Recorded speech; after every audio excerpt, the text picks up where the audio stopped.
Hello everyone. तो आज मैं आप लोगों को फॉर्म्स ऑफ प्राइवेट सेक्टर और पब्लिक सेक्टर बताने वाली हूँ। फॉर्म्स ऑफ प्राइवेट सेक्टर कौन कौन से हैं? प्राइवेट सेक्टर अंडरटेकिंग्स क्या होती है वो हमें मालूम है। प्राइवेट सेक्टर अंडरटेकिंग्स वो होती हैं जहाँ पर एक पर्सन अपना प्राइवेट बिजनेस स्टार्ट करता है और उसे चलाता है। तो प्राइवेट सेक्टर अंडरटेकिंग्स में किस किस तरह के किस किस तरह के एंटरप्राइजेस होते हैं, किस किस तरह के बिजनेसेस होते हैं, वो कहलाते हैं forms of private sector enterprises. हाँ, तो इसमें देखिए आप, हमारे पास 5 फॉर्म्स ऑफ बिजनेस ऑर्गेनाइजेशंस दिए हुए हैं प्राइवेट सेक्टर में। फर्स्ट है sole proprietorship, second joint Hindu family, third partnership firm, fourth joint stock company and fifth cooperative society.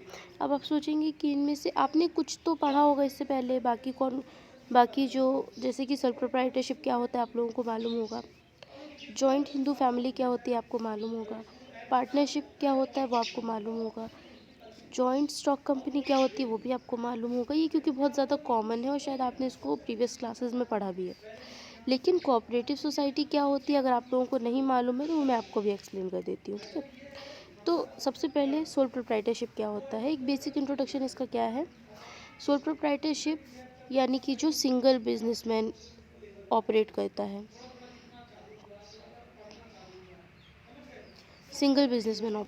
वो कहलाता है सोल प्रोप्राइटरशिप। तो सिंगल बिजनेसमैन जिस तरह का बिजनेस ऑपरेट करता है वो हो जाता है soul proprietorship. Joint Hindu family ऐसा बिजनेस जिसमें पीढ़ी दर पीढ़ी क्या होता है, बिजनेस स्प्रेड होता है, यानी कि दादाजी का जो बिज़नेस है वो पिताजी को मिलेगा, पिताजी का बिज़नेस उनके पुत्र को मिलेगा और फिर उनके बेटे का बिज़नेस उनके बेटे को मिलेगा।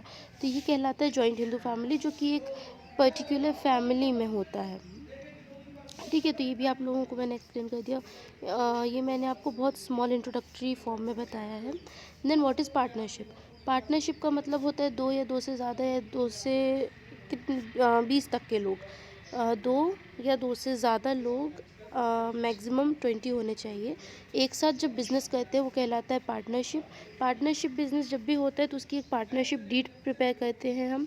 पार्टनरशिप डीड में एक रूल्स एंड रेगुलेशन का फॉर्मेट होता है, वो पार्टनर्स को मानना पड़ता है। तो पार्टनरशिप बिज़नेस वो होता है जब लोग एक साथ मिलकर काम करते हैं, एक साथ मिलकर बिज़नेस को ऑपरेट करते हैं। फिफ्थ जॉइंट स्टॉक कंपनी, ऐसी कंपनी जहाँ पे ज़्यादा लोग मिलकर काम करते हों वो कहलाती है जॉइंट स्टॉक कंपनी, जिसमें ज़्यादा लोगों के शेयर्स होते हैं, ज़्यादा लोगों के स्टॉक्स होते हैं, हाँ, वो कहलाती है जॉइंट स्टॉक कंपनी। जैसे कि आपने कंपनी के बारे में सुना होगा, कंपनी में क्या होते हैं, शेयर्स होते हैं।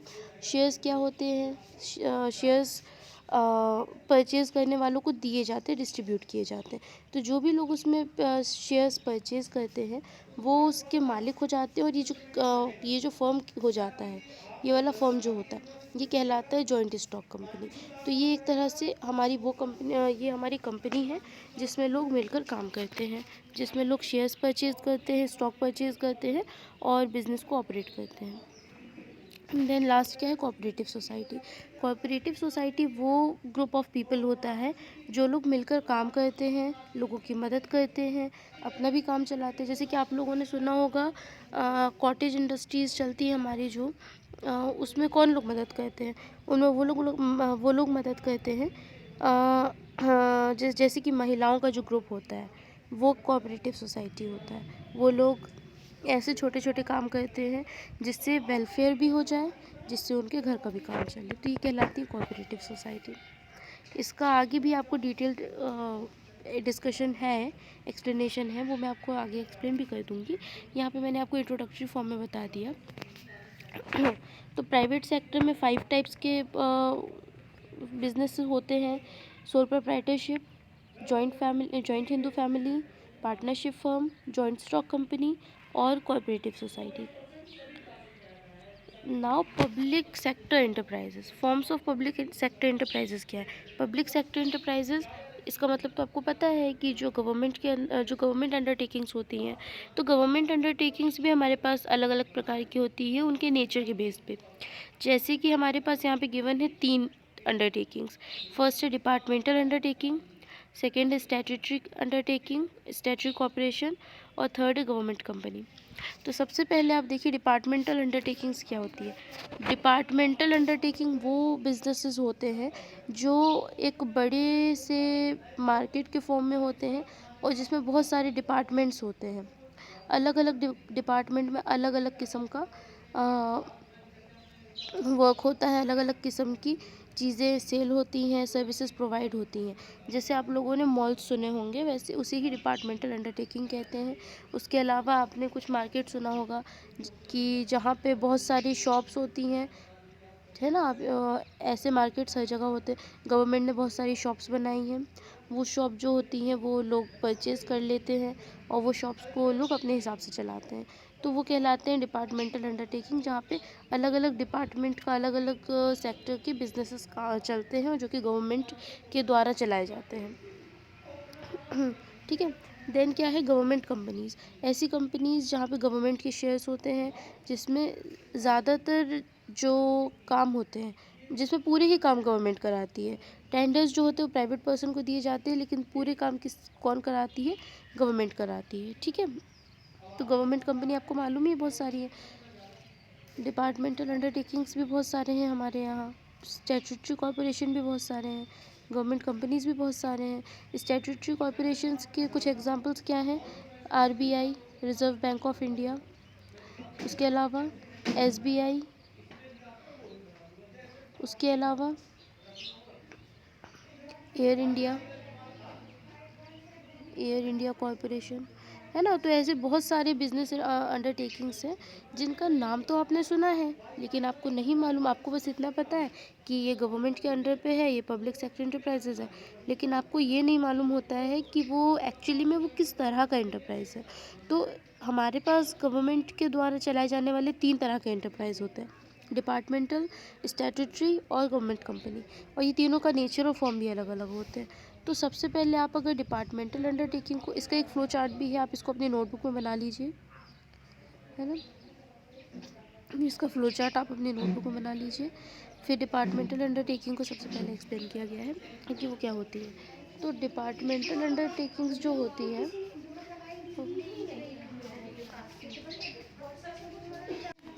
डिपार्टमेंटल अंडरटेकिंग्स जो होती हैं वो होती क्या है। ठीक है। तो departmental undertakings are also called government undertaking. वो जाहिर है क्योंकि वो गवर्नमेंट के द्वारा चलती है। The ownership and control rest with the government. इसका ओनरशिप और कंट्रोल किसके हाथ पे होता है, गवर्नमेंट के हाथ में होता है। The necessity of undertakings is where there is need in national security and the work done undertakings need secrecy. अब देखिए इसमें क्या होता है कि इसमें सबसे ज़्यादा किस चीज़ की ज़रूरत पड़ती है, इसमें किस चीज़ की ज़रूरत पड़ती है आपको, बिजनेस ने आपको इसने टेक्स्ट ने क्या बताया कि नेशनल सिक्योरिटी, उसके अलावा सीक्रेसी। तो सीक्रेसी और नेशनल सिक्योरिटी इसमें इम्पॉर्टेंट है। ठीक है। तो कुछ some of the important enterprises which are departmental managed. इसके बाद फिर इनमें किन की ज़रूरत पड़ती है, सिक्योरिटी की ज़रूरत पड़ती है, उसके बाद अलावा सीक्रेसी की ज़रूरत पड़ती है। क्यों पड़ती है, क्योंकि आप यहाँ पर इनके एग्जांपल्स देखिए कि डिपार्टमेंटल अंडरटेकिंग्स क्या होते हैं। सबसे पहले आपको रेलवे का रेलवे दिया गया है। रेलवे में अगर आपकी सिक्रेसी नहीं होगी तो भी गड़बड़ हो जाएगा। पोस्टेज दिया है, पोस्ट में अगर आपकी सिक्रेसी नहीं होगी तो गड़बड़ हो जाएगा। टेलीग्राफ से, इसमें अगर सिक्रेसी नहीं होगी गड़बड़ हो जाएगा। सिक्योरिटी पेपर मिल्स है। तो ये सब अपन के जो जैसे कि देखिए एटॉमिक पावर लास्ट में मुझे दिख नहीं रहा है, ये आपका जो तारापुर एटॉमिक पावर प्लांट होगा मेरे ख्याल से। तो ये जो है यहाँ पे सीक्रेसी की ज़रूरत है, अगर इसमें सीक्रेसी नहीं होगी तो ये दिक्कत बहुत ज़्यादा बढ़ जाएगी हमारे लिए। फिर gold mine, Indian security press, arms and ammunition industry. तो ये सारी जो होती हैं ना, ये सब डिपार्टमेंटल अंडरटेकिंग्स होती हैं। ठीक है। इसमें अलग अलग डिपार्टमेंट्स के हिसाब से काम होता है और इसमें क्या होता है, सबसे ज़्यादा सीक्रेसी की और सिक्योरिटी की ज़रूरत पड़ती है। कैरेक्टरिस्टिक्स क्या है, गवर्नमेंट इन्वेस्टमेंट होता है, budget by parliament, employ control and accountability. First क्या है, गवर्नमेंट इन्वेस्टमेंट, गवर्नमेंटल इन्वेस्टमेंट। इसमें गवर्नमेंट इन्वेस्ट करती है, पूरा पूरा पूरा इसमें जो रहता है रोल वो गवर्नमेंट का ही होता है, और इसमें जो मैनेजमेंट होता है वो प्राइवेट पर्सन ही करता है, लेकिन प्राइवेट एंटरप्रेन्योर्स ही करते हैं। लेकिन इसमें पूरा कंट्रोल किसका होता है? गवर्नमेंट का होता है।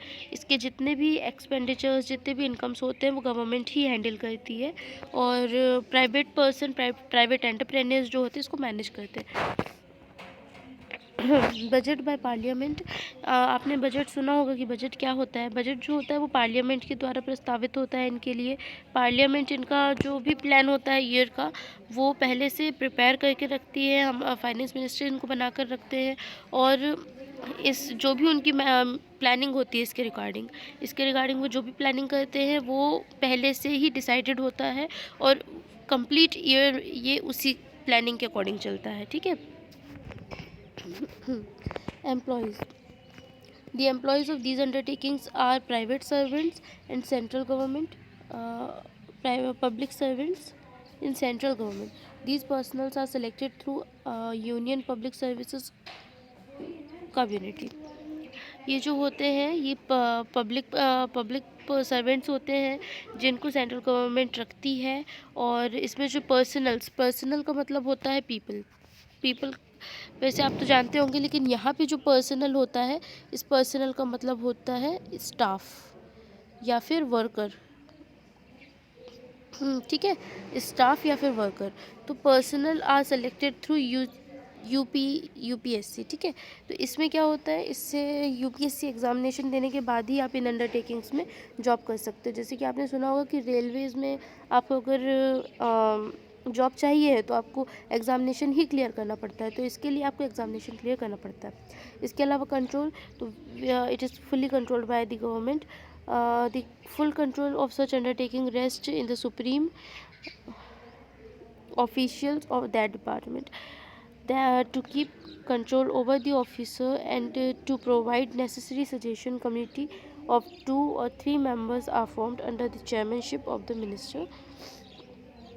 क्या होता है कि इसमें कंट्रोल जो होता है वो हायर अथॉरिटी जो होती है वो कंट्रोल करती है, और वो इसमें क्या करती है, 2 से 3 लोगों का एक ऐसा